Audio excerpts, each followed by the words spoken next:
Assalamualaikum warahmatullahi wabarakatuh. Alhamdulillahirabbil alamin wassalatu wassalamu ala Rasulillah wa ala alihi wa sahbihi ajmain. Selamat datang dan selamat berjumpa sekali lagi dalam sesi sinopsis setiap daripada juzuk Al-Quran yang kita baca sempena bulan Ramadan. Pada hari ini insya-Allah kita akan bersama-sama dalam juzuk yang ke-24 insya-Allah, sempena kita telah berada di 24 hari bulan Ramadan tahun 1442. InsyaAllah dalam juzuk yang ke-24 pada hari ini kita akan melihat 3 surah yang terdapat di dalam juzuk ini. Yang pertama sekali ialah kita akan membaca part yang terakhir daripada surah Az-Zumar.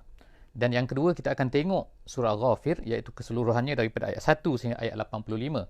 Dan kemudian seterusnya kita akan lihat surah Fussilat, iaitu sebahagian besar daripada surah Fussilat. Jadi insya-Allah kita akan lihat satu persatu daripada surah-surah yang ada di dalam juzuk yang ke-24 pada malam ini. Yang pertama kita akan tengok surah Az-Zumar. Oleh kerana surah Az-Zumar ini telah ada sebahagiannya telah ada dalam juzuk yang ke-23, iaitu kita telah bincangkan. Tapi saya akan cuba insya-Allah untuk ulang sedikit. Sebelum daripada kita terus dengan sesi ini, satu perkara yang kita ingatkan, usaha yang kita lakukan ini hanyalah satu usaha yang kecil yang kita buat untuk mendekatkan kita dalam memahami Al-Quran. Bukanlah bererti bahawa dengan bacaan kita ini, dengan sesi kita ini, kita telah selesai dapat memahami Al-Quran. Tidak. Sebenarnya hanyalah satu usaha yang kecil dalam usaha untuk mendekatkan kita membaca, memahami Al-Quran. Setiap juz kita akan cuba lihat apakah mesej keseluruhan ataupun tema keseluruhan yang Allah Subhanahu Wa Taala nak nyatakan kepada kita dalam setiap daripada juz ini. Jadi insya-Allah bersama-sama dalam juz 24 pada malam ni, begitu juga insya-Allah kita lihat yang pertama surah Az-Zumar. Surah Az-Zumar daripada namanya sebagaimana kita telah sebut sebelum daripada ni, ialah bermakna gerombolan. Bermakna apa? Daripada nama ini, daripada nama Az-Zumar ni, kerana Allah Subhanahu Wa Taala telah menyebutkan perkataan Az-Zumar ini di bahagian-bahagian yang terakhir daripada surah Az-Zumar ini, di mana Allah Subhanahu Wa Taala telah menyebutkan ada dua rombongan, ada dua gerombolan. Yang pertama gerombolan yang akan memasuki syurga, dan yang keduanya adalah gerombolan yang akan memasuki neraka. Jadi Allah Subhanahu Wa Taala sebutkan bahawa manusia nanti akan terbahagi kepada dua kumpulan, kepada dua zumar, kepada dua grup. Grup masuk neraka, satu grup masuk syurga. Dan Allah Subhanahu Wa Taala sebutkan ini bahawa nak menunjukkan kepada kita bahawa memasuki syurga adalah tidak boleh keseorangan, tapi kita hendaklah bersama-sama. Jadi oleh kerana itulah daripada sinilah maka boleh difahami perlunya kita bersama-sama dalam usaha untuk menegakkan Islam, dalam usaha untuk beramal dengan Islam, dalam usaha untuk kita membuat kerja-kerja kebaikan, dalam usaha untuk kita solat berjemaah, puasa berjemaah, zakat bersama-sama untuk menolong orang-orang yang tidak mampu di kalangan kita, dan begitu juga haji.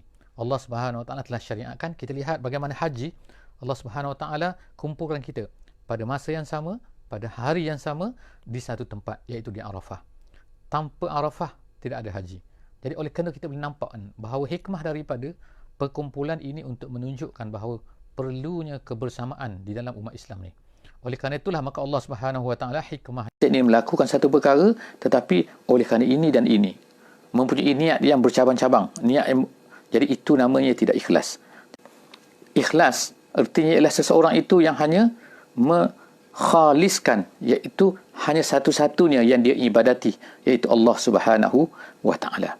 Jadi di dalam ayat yang lain juga Allah Subhanahu Wa Taala sebutkan pelbagai bentuk-bentuk lagi ikhlas. Sebagaimana Allah Subhanahu Wa Taala sebutkan, afaman huwa qanitun ana al-laili sajidan wa qa'iman yahzarul akhirah, iaitu orang yang hanya beribadah, hanya takut kepada Allah Subhanahu Wa Taala saja. Adakah sama dengan orang yang tidak melakukan itu semua? Jadi Allah Taala sebutkan berulang-ulang nak menunjukkan bahawa pentingnya ikhlas ini di dalam segala amalan kita. Dan pentingnya kita ini hanya mengikhlaskan agama ini hanya kerana Allah Subhanahu Wa Taala, tidak boleh bercampur dengan campuran-campuran yang lain. Jadi kita tamat surah Az-Zumar. Ingat Az-Zumar, iaitu ingatlah kita ikhlas kepada Allah Subhanahu Wa Taala. Seterusnya kita masuk kepada surah yang seterusnya, iaitu surah Ghafir. Surah Ghafir. Ghafir artinya ialah yang maha pengampun, iaitu nama Allah Subhanahu Wa Taala Ghafir. Allah ini maha ghafir, Allah ini maha mengampun. Jadi apakah yang disebutkan oleh Allah Subhanahu Wa Taala di dalam surah ini? Adakah cerita tentang pengampunan dan sebagainya? Tidak. Allah Subhanahu Wa Taala menceritakan dua perkara besar di dalam surah ini, dalam surah Ghafir ini. Yang pertama apa? Yang pertama ialah kepentingan dakwah kepada Allah Subhanahu Wa Taala. Pentingnya kita ni mengajak manusia kepada Allah Subhanahu Wa Taala. Tidak boleh kita ni sendiri-sendiri saja. Hidup sendiri, kita beribadah sendiri kepada Allah dan membiarkan orang lain ini tidak mendapat tahu tentang Allah. Tidak mendapat ajakan, tidak mendapat inzar, tidak mendapat basyiran.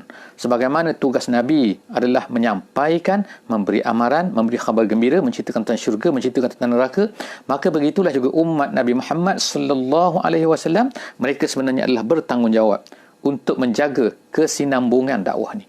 Supaya dakwah ni akan berterusan. Kerana manusia itu akan lahir, tetap lahir kan.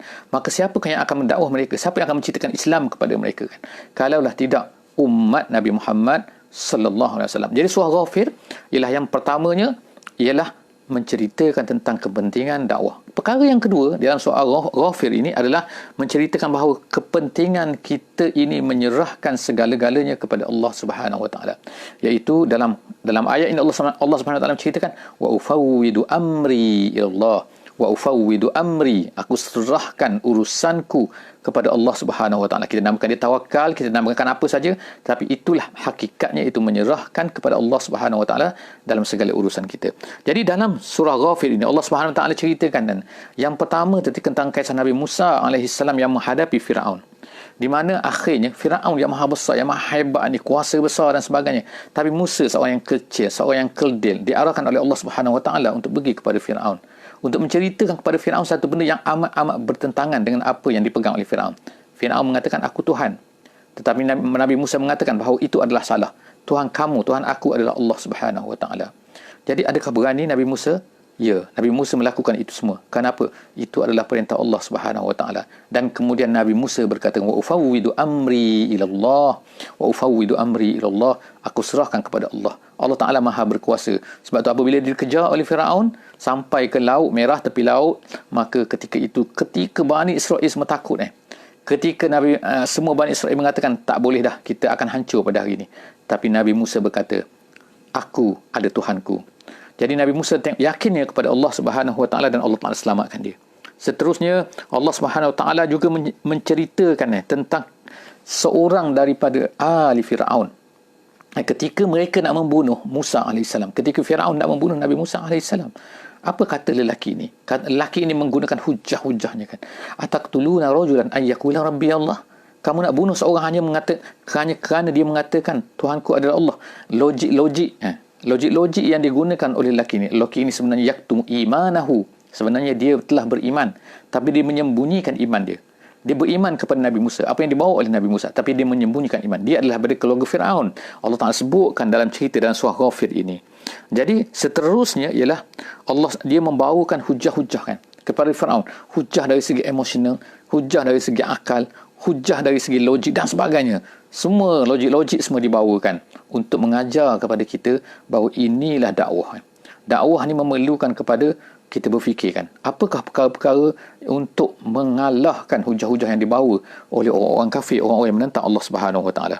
Keistimewaannya yang kita boleh lihat dalam surah Ghafir ini ialah Allah Subhanahu Wa Taala banyak menyebutkan doa. Jadi kalau kita tengokkan banyak doa yang diajar. Jadi kalau nak ambil doa-doa daripada Al-Quran, cuba lihat surah Ghafir. InsyaAllah kita akan dapati banyak doa-doa yang kita boleh gunakan. InsyaAllah kita boleh menggunakan doa daripada Al-Quran. It's the best. Itu yang paling baik. Dan kemudian Allah Subhanahu Wa Taala juga telah menyebutkan bahawa Allah Subhanahu Wa Taala adalah Maha Ghafir. Dia adalah pengampun. Jadi kembalilah kepada Allah Subhanahu Wa Taala. Selepas daripada itu insya-Allah kita masuk kepada satu surah yang lain, iaitu surah Fussilat. Sebagaimana kita sebut tadi bahawa terdapat 3 surah di dalam juzuk ini, juzuk yang ke-24, iaitu Zumar, Ghafir dan juga Fussilat. Dan kita lihat bahawa surah dalam surah Fussilat ni kebanyakan daripada surah Fussilat ini terdapat di dalam juzuk yang ke-24 yang sedang kita baca sekarang. Jadi apakah dia kandungan surah Fussilat ini? Surah Fussilat ini sebenarnya adalah salah satu daripada yang dipanggil sebagai Hawamim. Hawamim artinya ialah semua surah-surah yang dimulakan dengan Hamim, iaitu terdapat 7 surah dalam 7 surah yang berturutan yang mana semua dimulakan Hamim, Hamim, Hamim, Hamim. Jadi dipanggil surah-surah ini dipanggil surah Hawamim, iaitu surah apa? Surah Ghafir, surah Fussilat, surah Syura, surah Zukhruf, Ad-Dukhan, Al-Jasiyah, Al-Ahqaf. Jadi bermula daripada surah Ghafir yang telah kita ceritakan tadi, bermula daripada situ, kemudian seterusnya masuk kepada surah Fussilat, dan seterusnya ada 5 lagi selepas daripada itu, semuanya dimulakan dengan Hamim, Hamim, Hamim. Untuk peringatan semulalah kita sebutkan bahawa Hamim ini adalah merupakan dipanggil sebagai huruf muqatta'ah, iaitu huruf potong-potong, iaitu huruf yang dibaca dengan Hamim, bukan Hammu, bukan, dibaca dengan Hamim. Satu huruf, satu huruf. Apa artinya? Sama ada alif lam mim, alif lam ra, sad, nun dan macam-macam lagi, ha ya ain sad. Semua itu adalah merupakan yang dipanggil sebagai huruf-huruf potong. Sebenarnya di antara pendapat yang kuat yang cantik yang disebutkan oleh para ulama tafsir, maksudnya ialah Allah Subhanahu wa taala nak beritahu kepada orang-orang kafir, nak beritahu kepada orang Quraisy, nak beritahu kepada orang Arab ni kan, bahawa Quran ini tidak lain melainkan terdiri daripada huruf-huruf yang memang digunakan oleh orang Arab, yang kamu semua guna. Orang Arab, hai orang Arab, kamu semua gunakan huruf-huruf ni. Tapi kenapa kamu tidak boleh buat seperti Quran?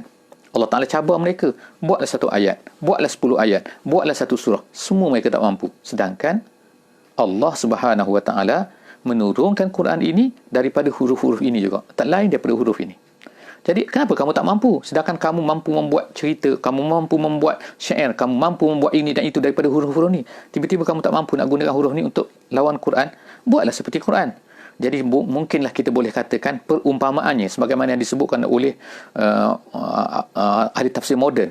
Dia kata perumpamaan sepertilah, dia kata kita ni boleh buat ni, kita tahu kan bahawa semua perkara ni semua ada dalam keliling kita ni, sama ada meja, sama ada kerusi, sama ada bukit, sama ada rumah, sama ada bangunan, semua tu adalah terdiri daripada atom-atom. Manusia tahu bahawa terdiri daripada atom-atom, tapi kenapa manusia tak boleh hidupkan benda-benda ni semua? Kerana tidak mempunyai roh. Allah Subhanahu Wa Taala telah meniupkan roh ke dalam jasad manusia ni, akhirnya manusia itu hidup. Kalau tak ada roh, dia akan mati. Maka begitulah sebenarnya Al-Quran ini. Al-Quran ini mempunyai roh. Roh inilah yang menjadikan dia hidup, yang menjadikan huruf-huruf itu hidup dan tidak boleh dilawan, tak boleh dicabar. Jadi sepatutnya orang-orang Arab ni adalah orang yang paling beriman, awal beriman dengan Al-Quran ini. Sebab itulah kita kata Quran inilah merupakan satu mukjizat. Jadi apakah yang terkandung di dalam surah Hawamim ini? Semua surah-surah yang 6 ataupun 7 ini kita katakan iaitu temanya adalah satu saja. Temanya adalah nak mengatakan bahawa perpindahan sekarang akan berlaku. Kerana semua surah-surah ni adalah surah Makkiyah, surah yang turun di Mekah. Tetapi di hujung-hujung ketika Nabi SAW akan berhijrah, Allah Subhanahu Wa Taala memberi hin-hin kepada umat Islam, kepada umat Nabi Muhammad sallallahu alaihi wasallam. Sebelum daripada Nabi Muhammad sallallahu alaihi wasallam ialah Bani Israel. Bani Israel yang memegang amanah Allah Subhanahu Wa Taala. Mereka memegang amanah khalifah di atas muka bumi ini. Mereka memegang amanah untuk menyampaikan Islam kepada seluruh manusia. Tapi mereka telah melalaikan. Mereka tidak mahu menerima amanah ini. Mereka tak melaksanakan dengan baik. Mereka telah membunuh nabi-nabi mereka. Sebab itulah Allah Subhanahu Wa Taala telah memindahkan daripada mereka kepada umat Nabi Muhammad sallallahu alaihi wasallam, iaitu kita semua. Jadi kita semualah sekarang yang bertanggungjawab menerima dakwah ni, menerima kerja ni untuk disampaikan pula kepada orang lain. Jadi oleh kerana itulah maka jaga-jagalah bahawa banyak perkara-perkara yang telah dilakukan oleh Bani Israel, kesalahan-kesalahan. Jadi kita bertanggungjawab untuk melaksanakannya dan kita berjaga-jaga dari kesalahan-kesalahan yang dilakukan oleh Bani Israel supaya kita tidak tersesat, supaya kita tidak lari daripada apa yang telah ditetapkan oleh Allah Subhanahu Wa Taala. Jadi oleh kerana itulah maka surah Hawamim ini adalah di antara surah-surah yang penting untuk kita faham sebenarnya, tapi kita baru sahaja masuk kepada surah Hawamim, salah satu daripada surah, iaitu surah Fussilat pada malam ini. Insya-Allah pada sesi-sesi akan datang dalam juz yang 25 kita akan lihat lagi dengan lebih detail setiap daripada surah Hawamim ini dan kandungannya. Setakat saja insya-Allah pada malam ni, jumpa lagi dalam sesi yang akan datang iaitu dalam juz yang ke-25. Aku qauli hadza wa astaghfirullahal azim li wa lakum. Wassalamualaikum warahmatullahi wabarakatuh.